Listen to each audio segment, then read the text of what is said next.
हाय दोस्तों, आप सभी का स्वागत है अपने YouTube चैनल राजनीतिक जी मिश्रा पर। और आप देख रहे हैं जो हमने चालू किया हुआ मूल विधि का टॉपिक, उसका सेकेंड क्लास है।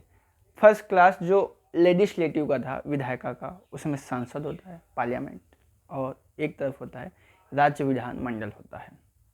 तो वहाँ पे हमने दोनों को देखा था और उसके बारे में हमने कुछ सीखा भी था बहुत ज़्यादा, और वहाँ पे इसका टॉपिक खत्म हो गया था। नेक्स्ट टॉपिक हमारा जो है कार्यपालिका, एग्जीक्यूटिव का है।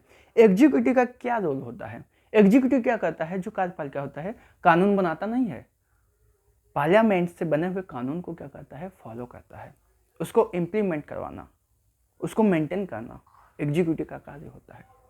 एग्जीक्यूटिव के अंतर्गत आ जाते हैं सुप्रिंटेंडेंट ऑफ पुलिस, जिला कलेक्टर जो होते हैं, एसडीएम होते हैं, तहसीलदार होते हैं, लेखपाल होते हैं, और इसी भाग का कहीं ना कहीं हिस्सा कौन होता है? एसआई दोस्तों, जिसकी आप तैयारी कर रहे हैं, जो मंजिल है, जो हमारे माता पिता ने सपना देखा है कि हमारा बेटा कहीं खाकी वर्दी पहन के आएगा हमारे सामने एसआई बन के।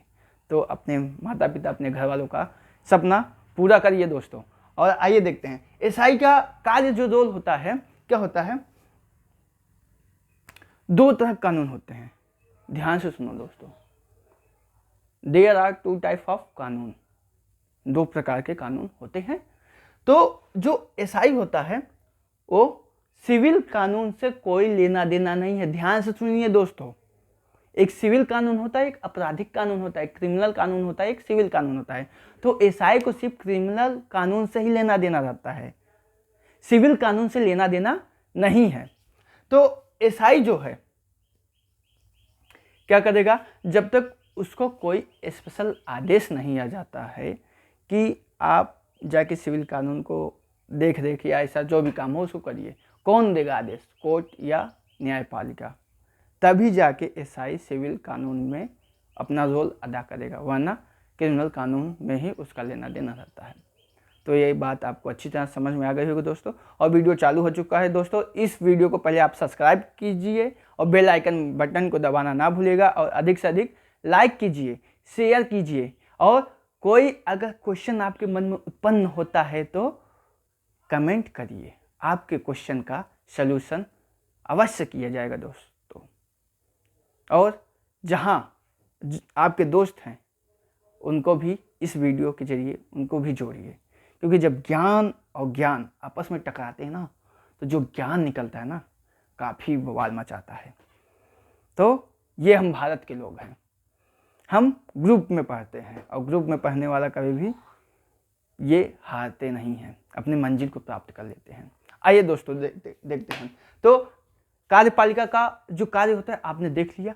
अब दूसरा जो है न्यायपालिका, जिसे हम जुडिशरी कहते हैं। जुडिशरी का रोल कब होगा? न्यायपालिका का रोल कब अदा करेगा?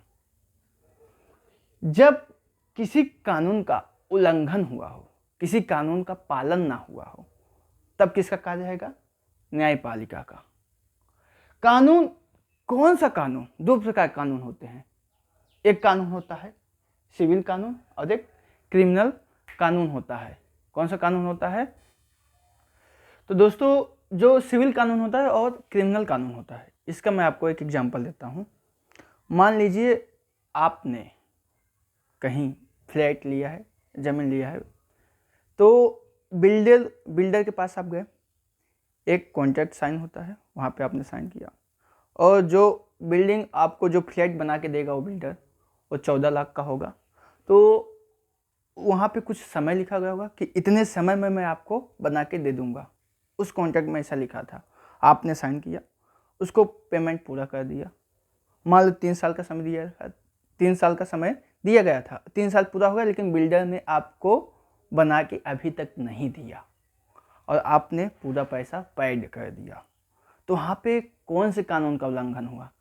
तो ICA, इंडियन कॉन्ट्रैक्ट एक्ट अधिनियम, भारत संहिता अधिनियम 1872 में जो कानून बना था उसका उल्लंघन हुआ है। तो ये मामला जो है ये सिविल कानून में आ जाता है। कौन से कानून में आ जाता है? सिविल कानून में आ जाता है दोस्तों। देखो, सिविल कानून में वही मामले आते हैं जो संपत्ति, जमीन से रिलेटेड होते हैं। वो कानून किस में आ जाते हैं, सिविल में आ जाते हैं। और क्रिमिनल कानून में वो आ जाते हैं, जैसे मैं आपको एग्जांपल देता हूँ। जैसे आजकल दोस्तों जो अभी हम, हालांकि हम सभी लोग देख रहे हैं, मान लीजिए आपकी जो पत्नी है वो, उसको ऐसा महसूस हुआ कि हमसे ज़्यादा अपने माँ का देखभाल करते हैं हमारे पतिदेव, यानी उस बहू की जो सास है उसको आप ज़्यादा देखभाल करते हैं, कहीं ना कहीं उसको महसूस हुआ। और जब आप जॉब पे चले जाते हैं तो घर से बाहर गए और तो क्या कि उसने प्लान बनाया और अपने सास को तकिए से दबा के ख़त्म कर दिया। तो ये क्या हो गया, मर्डर, अटेम्प्ट मर्डर हो गया, हत्या जैसा अपराध हो गया। तो ये कौन सा कानून हो गया, क्रिमिनल कानून हो गया। और दहेज, बहू दहेज नहीं लेके आई, पैसा नहीं लेके आई, इसलिए दहेज के चक्कर में उसको जला के मार दिया गया, क्रिमिनल कानून हो गया।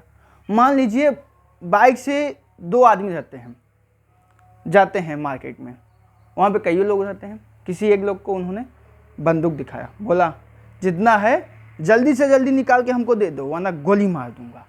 तो कौन सा कानून हो गया, ये क्रिमिनल कानून हो गया। कौन सा कानून हो गया, तो ये जो अपराध हुआ एक क्रिमिनल कानून के अंतर्गत आ जाता है। मैं आपको एक एग्जांपल देता हूँ सिविल कानून का। आप सभी ने देखा होगा, एक मूवी आई थी दोस्तों। क्रिमिनल कानून दो टाइप के होते हैं, दो प्रकार के होते हैं, लेकिन इसको अभी हम स्पेशल खत्म करेंगे, ठीक है। इसको अभी बाद में बताऊंगा। सिविल कानून है, पहले इसको हम खत्म कर देते हैं पूरी तरह से। सिविल कानून का मैटर ही पहले पूरा हम खत्म कर देते हैं, उसके बाद आएंगे क्रिमिनल कानून के बारे में पूरी अच्छी तरह से हम बताएंगे दोस्तों। सिविल कानून का एक एग्जाम्पल आप देखे होंगे, एक मूवी आई थी अमिताभ बच्चन की, आरक्षण करके। तो वहाँ पे जो अमिताभ बच्चन होते हैं एक कॉलेज के प्रिंसिपल होते हैं। उन्होंने उनका जो गांव का ज़मीन था, घर था, उन्होंने भाड़े पे दे के गया था अपने दोस्त के वाइफ को, जो विधवा थी।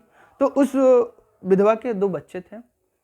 तो जब वहाँ से शहर से, उस कॉलेज से जब प्रिंसिपल के पद से रिजाइन करके अमिताभ बच्चन जब आता है, तो जब आया तो देखा कि यहाँ पे उनके दोनों बच्चे ने क्या कोचिंग इंस्टीट्यूट खोल रखा है जो चला रहे हैं। मतलब उसने दिया था रहने के लिए भाड़े पे, लेकिन उनके बच्चे व्यापार के लिए इस्तेमाल कर रहे हैं। तो वहाँ पे कुछ बातचीत हुआ, गर्मी गर्मा का माहौल हो गया और कुछ ही देर में पुलिस भी आ गई। तो जब पुलिस आती है तो पुलिस से अमिताभ बच्चन कहते हैं कि देखिए ना सर, ऐसा ऐसा बात है, ऐसा वैसा बात है। उन्होंने कहा, तो पुलिस ने देखा कि इन्होंने भाड़े पे दिया था, लेकिन यहाँ पे कोचिंग खुल गया, व्यापार के लिए इनके बच्चों ने खोल लिया, व्यापार कर रहे हैं। तो उन्होंने कहा कि सर, पुलिस ने जो बात कहा अमिताभ बच्चन पे, काफ़ी वेरी मोस्ट इम्पॉर्टेंट चीज़ है, वहाँ पे काफ़ी अच्छी बात कही, ध्यान से सुनिए दोस्तों। पुलिस ने अमिताभ बच्चन से ये कही चीज़ कहा कि सर, ये ज़मीन का, ये घर का मामला है, इससे हमारा कोई लेना देना नहीं है, इसमें मैं कुछ नहीं कर सकता हूँ सर, आपको कोर्ट जाना होगा। कहिए, तो हमारे पास अच्छे वकील का नंबर है, मैं आपको देता हूँ, आप उनसे बात कर लीजिए इसके सिलसिले में। तो उसने क्या कहा, जो खाकी का जो काम है सिविल कानून से कोई लेना देना नहीं है। अगर ऐसा कभी भी मैटर, कोई भी मैटर होता है संपत्ति या ज़मीन के बारे में, तो आपके पास सिर्फ एक ही काम है, कोर्ट के पास जाइए और उसका इलाज लेके आइए। कहीं थाने, कहीं पुलिस चौकी आप नहीं जाइए। थाने पुलिस चौकी जाएंगे, वहाँ पे आपकी FIR दर्ज भी नहीं होती है, एक अलग तरह का फाइल होता है, उसमें थोड़ा कुछ इन्फॉर्मेशन लिखेंगे, फिर बोलेंगे जाइए कोर्ट के पास, पुलिस वाले कह देंगे आपको। तो आप डायरेक्ट जाइए कोर्ट के पास और वहाँ से उसका इलाज लेके आइए। ये क्यों? क्योंकि ये प्रॉपर्टी से संबंधित कानून है। अब बारी आ जाता है क्रिमिनल कानून का दोस्तों। तो क्रिमिनल कानून को मैं इसको अलग से भी मैं यहाँ पे समझाता हूँ दोस्तों।